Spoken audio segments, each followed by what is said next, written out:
किया क्या? सनमुख संत आसन दीजिए। बगल में बैठना चाहिए जहां पर पत्नी का स्थान होता है। देवी वाम भाग में सती बैठने की इच्छा प्रकट की तो बाबा ने वहां से खड़ा करके और सामने आसन दे दिया। अब तुम्हारा ये हस्त नहीं है, तुम मेरे सामने बैठो। क्यों?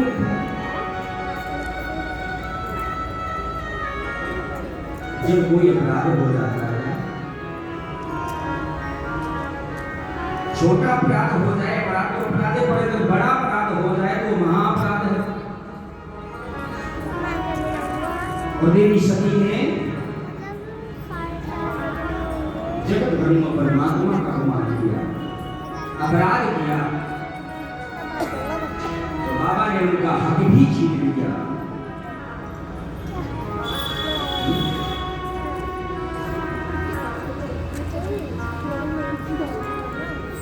त्याग करने का बात है, पर त्याग कर सकते हैं।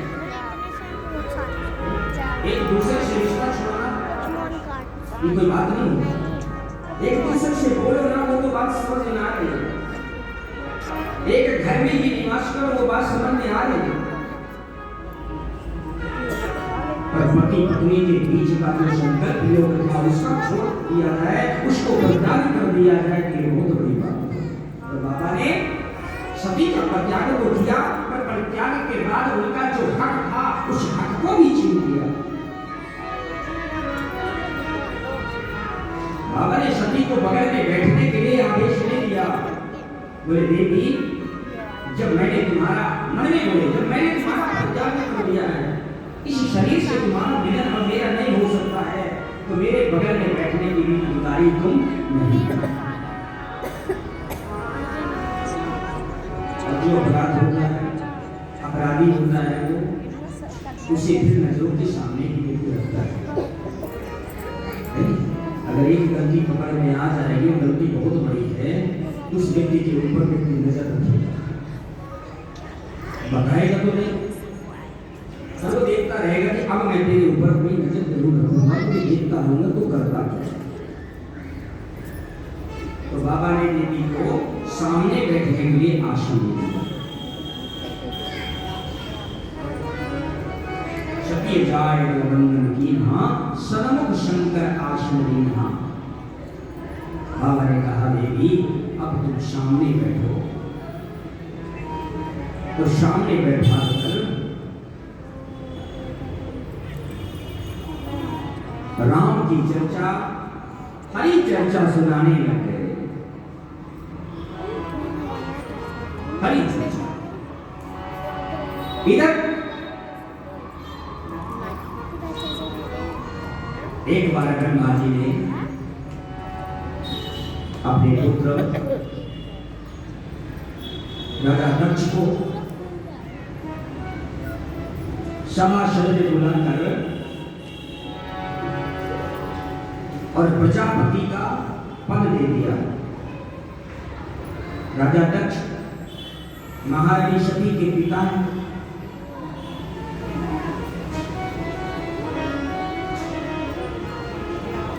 और जब राजा दक्ष प्रजापति का पद पाकर अहंकार हो गया, घमंड हो गया,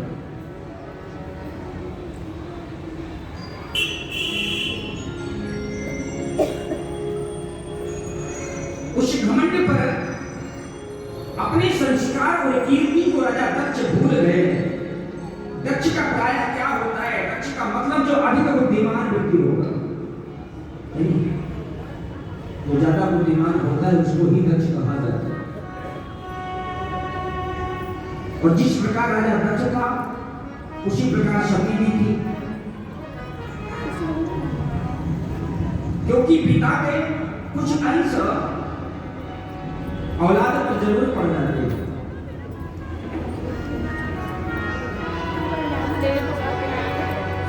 देवी सती ने कथा में जाकर भी घमंड किया, कथा नहीं सुनी, राम पर संदेह किया,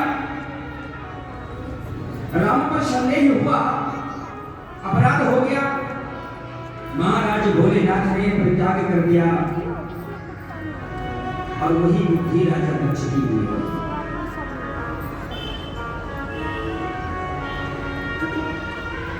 दक्ष प्रजापति जब प्रजापति का पदभार मिल गया, सारे संसार को अपने वश में करना चाहते थे कि सब कोई मेरे नीचे रहे। उन्होंने एक यज्ञ का अनुष्ठान किया। यज्ञ एक दशहरा में यज्ञ भी करना नहीं था, यज्ञ की कोई बात नहीं थी, पर सिर्फ भगवान शंकर का अपमान करने के लिए उन्होंने यज्ञ रचाया।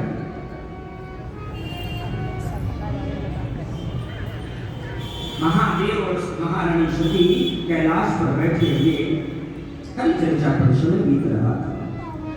उतने ही समय पर आकाश से कैलाश मार्ग से होकर देवता, ऋषि, मुनि, यक्ष, गंधर्व सभी राजा दक्ष की यज्ञशाला पर जाने के लिए तैयार हो गए, जा रहे थे।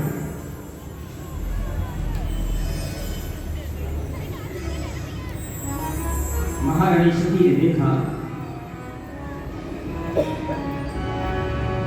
और महारानी सती महाराज भोलेनाथ से कहते हैं कि बाबा एक बात कहूं, कोई बताओ।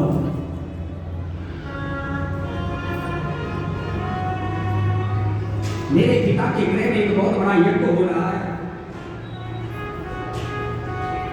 उस यज्ञ में मैं जाना चाहती हूं।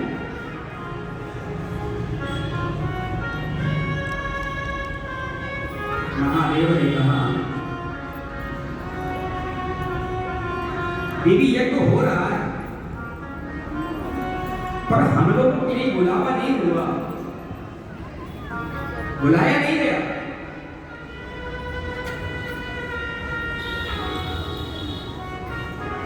और देवी सती के मन में यह था,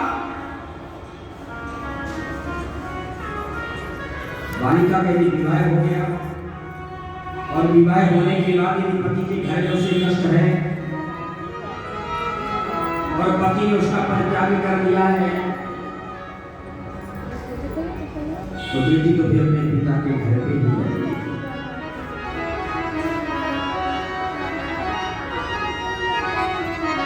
क्योंकि बेटी को सब कुछ छोड़ सकता है, पर अपने घर पर अपने मां और पिता पर विश्वास होता है कि वो मुझे नहीं छोड़ेगा।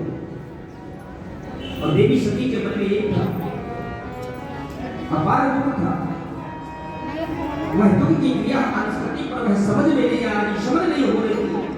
तब देवी ने सोचा कि पिता के घर पर जाऊं, सबसे मुलाकात हो जाएगी, सबसे मिलन हो जाएगा। बाबा से कही, बाबा पिता भवन में जाना चाहती हूं। देवी ने कहा कि मैं पिता के भवन में जाना चाहती हूँ, क्योंकि मेरे पिता के यहाँ यज्ञ हो रहा है, बहुत बड़ा यज्ञ हो रहा है। भोलेनाथ ने कहा देवी तुम्हारे पिताजी हमें बुलाए नहीं और बिना बुलाए हुए जाना उचित नहीं।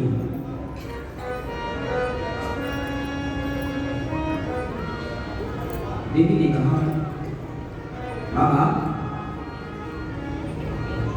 पिता के गृह में तो बिना बुलाए भी आ सकते हैं, ये शास्त्र का नियम है। बाबा ने कहा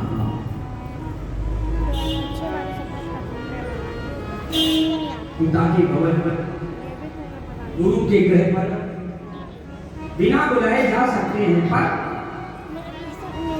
यदि वहां कोई व्यक्ति हमारा अपमान करने वाला बैठा हुआ है या हमारा कोई विरोध करने वाला उस जगह पर हो, तो ऐसी जगह पर जाना नहीं चाहिए।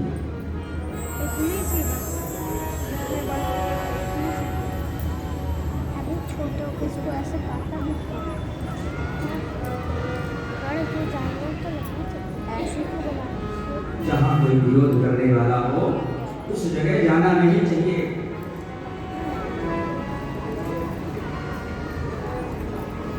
देवी बाबा भोलेनाथ के समझाने पर भी सती के मन में यह बात रही कि मुझे जाना है। बाबा ने कहा अब आगे आपकी मर्जी है। देवी ने कहा बाबा ये बताओ आपकी हमारे पिताजी आपका अपमान क्यों करते हैं, कारण क्या है? कौन सी ऐसी बात है जिसमें मेरे पिता से आपका बन नहीं रहा? बाबा ने कहा एक बार हम सब ब्रह्मलोक पर ब्रह्मा की शरण पर सभा में बैठे हुए थे।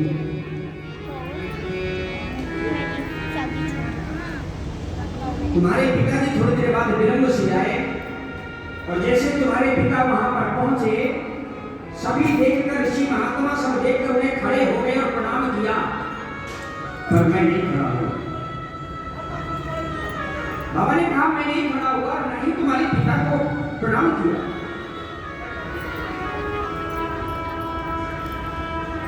बस इतनी सी बात पर तुम्हारे पिताजी हमसे विरोध मानते।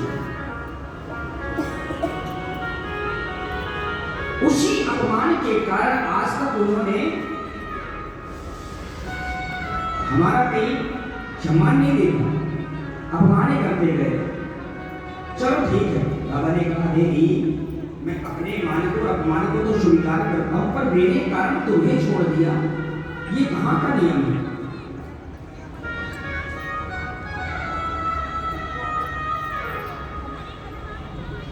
देवी ने कहा भोलेनाथ पर मैं मेरे को ले जाना चाहती हूँ।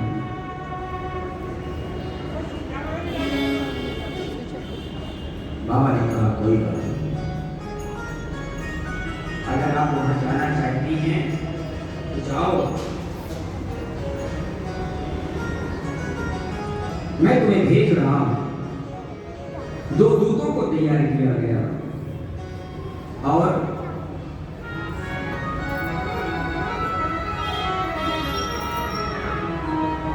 दो गण भगवान के पास चला, मां सती के साथ नंदी और सिंगी मां सती के साथ में राजा दक्ष की यज्ञशाला को तैयार हो गया।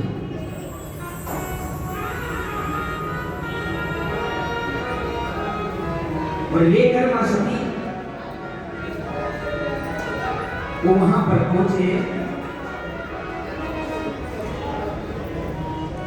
और मां सती जब वहां पर पहुंची देखा क्या,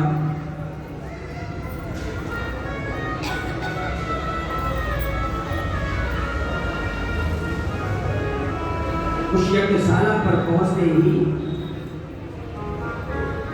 प्रवेश किया।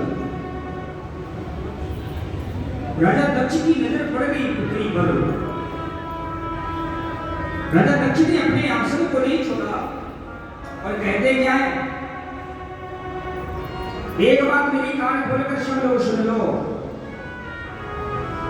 किसी व्यक्ति भी अगर खड़े होकर यहाँ से और सती का सत्कार किया, स्वागत किया, तो मुझसे जुड़ा कोई होगा नहीं।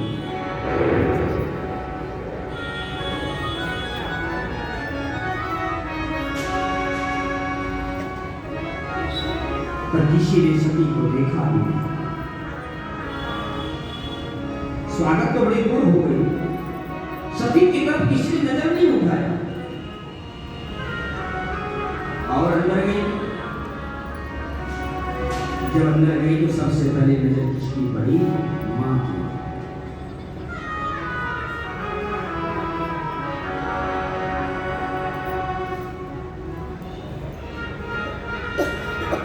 दक्ष की धर्मपत्नी दूर से जब उन्होंने देखा कि पुत्री सती आ चुकी है, सागर में एक बस माता, सागर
सादर मिली एक वर्षमा उस शवासन में तमाम बैठे थे, ब्रह्मा भी बैठे, विष्णु भी बैठे,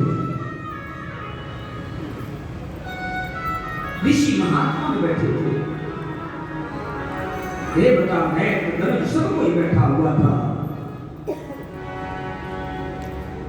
पर दक्ष के भय के कारण ऋषि ने सती को देखा और बिना सिर्फ एक मां मिली। मां क्यों मिली? क्योंकि मां के हृदय में वात्सल्य होता है। वात्सल्य के कारण मां अपने पुत्र को नहीं त्याग सकती। पुत्र चाहे जितना कठोर हो जाए, कितना बिगड़ जाए, पर मां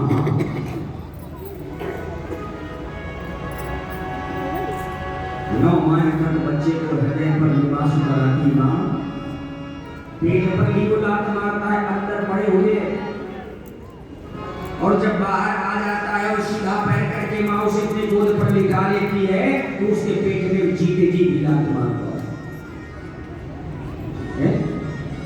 उधर में जब रखती है तब भी पैर मारता है, और जब बाहर निकल कर आ जाता है इसके बाद में भी पैर मारता है। फिर भी मां उसे सीधे से लगाती है। मां पिता तो एक बार शिकार कर सकता है, पर मां नहीं कर सकती। जब बेटी को देखा मां ने दौड़ कर गई, मां के साथ में उसकी सभी की बहनें भी दौड़ कर गई। महाराज दक्ष के 63 कन्याएं थी। महाराज दक्ष के 63 कन्याएं थी। सती सब शिव थी। और जब मां दौड़ कर गई तो साथ में बहनें भी चली गई। बाबा ने लिखा क्या? सादर मिली एक वर्षमाना, बहिनी मिली बहुत मुस्काता।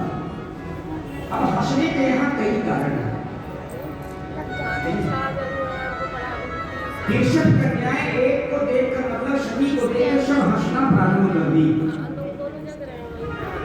किसी ने तो देखकर इसलिए हंसा कि मेरी बहन आ गई, बड़े दिन बाद मेरी इसमें मुलाकात हो रही है। कुछ बहनों ने ये सोचा कि हम तो बुलाने पर आए हैं, हमारे पिताजी ने हमें संदेशा भेजा है, तब हम यहाँ पर आए हैं, पर ये बिना बुलाए ही आ गई।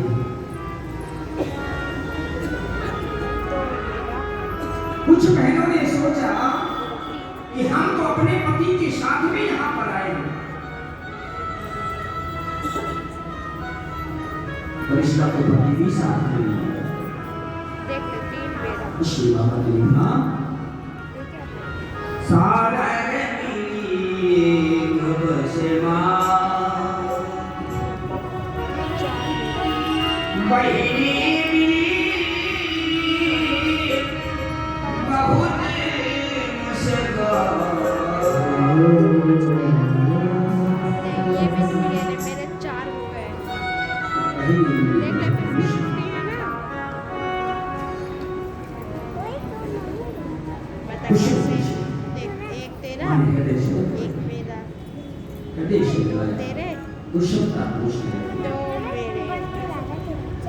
देवी ने सब कुशल सभी बताया। देवी ने ये नहीं बताया कि भोले बाबा ने मेरा परित्याग कर दिया है। देवी ने ये नहीं बताया कि मेरे और मेरे पति के बीच में क्या चल रहा है। मैंने पूछा बेटी ठीक हो, कुशल से हो? देवी ने कहा मां बिल्कुल कुशल से, क्योंकि दोनों गुणों की मर्यादा बुद्धि के हाथ में होती है। पिता कुल भी और पति बोलती तब तो मैं पुत्री होती। दोनों गुणों की मर्यादा का पालन करना उसके हाथ में बालक को दी जाती है। जिस घर में बड़ी हो गई, बड़ी हो गई, उसके बाद विवाह हो गया, दूसरे कुल में चली गई, उस कुल की भी मर्यादा उसे पालन करना है कि मैं यहाँ की बात अपने ससुराल की मायके पर ना बताऊं और मायके की बात ससुराल पर। आजकल का जमाना विपरीत हो चुका है।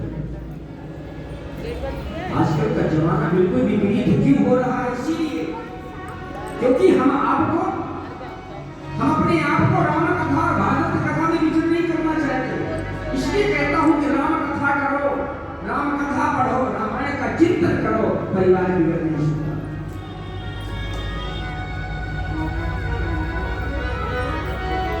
बच्चों को रामायण पर पढ़ाओ। जिस जगह भागवत कथा हो रही हो, राम कथा हो रही हो, राम का चिंतन, राम का चरित्र हो रहा हो, वहां पर बच्चों को प्रेरित करो कि तुम यहाँ पे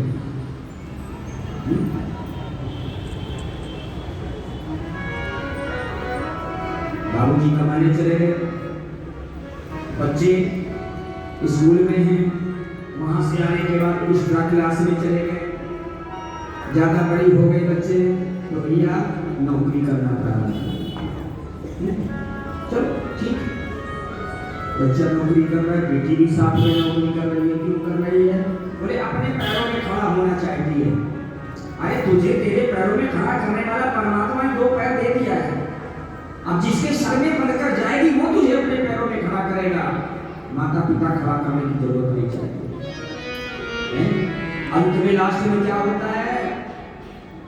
कोई अटैची में जाता है तो कोई सूटकेस में जाता है। क्यों जाता है? इसीलिए जाता है कि हम संस्कार नहीं दे पा रहे हैं। अगर हम संस्कार अच्छे देते अपने बच्चों को तो सूटकेस में नौबत नहीं आ सकती है। कैसे वो माता पिता है जो अपने बच्चों को खिला पिला नहीं सकते हैं, घर में नहीं रख सकते हैं? मजा कीजिए, नौकरी करो, बैंक बैलेंस बनाओ, बाद में शादी हो गई तुम्हारी, वो पैसा लेकर वहां गई, उसके बाद वहां नहीं बना क्योंकि उसने तो बैंक बैलेंस बना कर रखा है, नहीं बना, उन्हें घर में आ गई, एक बार नहीं दोबारा फिर देखेंगे।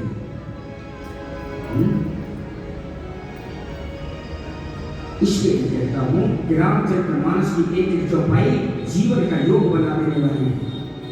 गृहस्थ चलाना है तो रामचरितमानस का सेवन करो, परिवार को चलाना है तो रामचरितमानस को पढ़ो, गृहस्थ में रहना है तो रामचरितमानस की चौपाइयों पर ध्यान दो। आजकल तो टीवी खोल कर बैठ जाना है। बहुत से ऐसे बच्चे हैं हमारी नजर पर यहाँ जिनसे चाय भी बनाते नहीं बनती है। बताइए, जब घर में माता पिता के पास वो चाय नहीं बनती तो क्या पति बना के वहां देगा?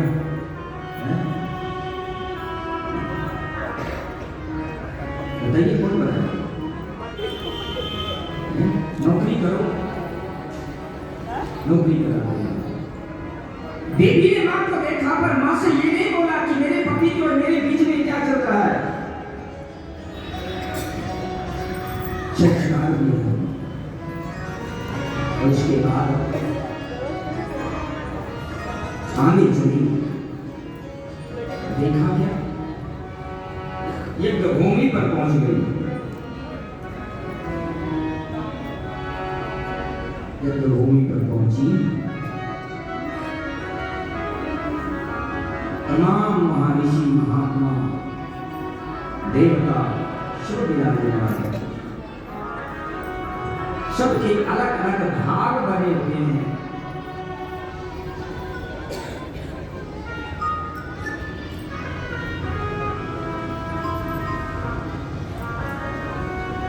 हमने लिखा है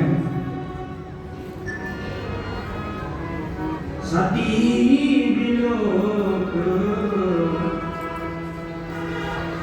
दीघ तब जागा, कतहु न दीघ शंभु कर भागा।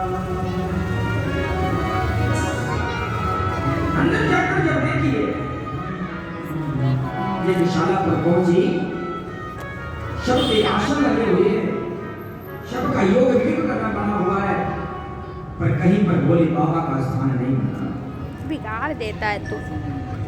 खड़ी हो। पिता से कहे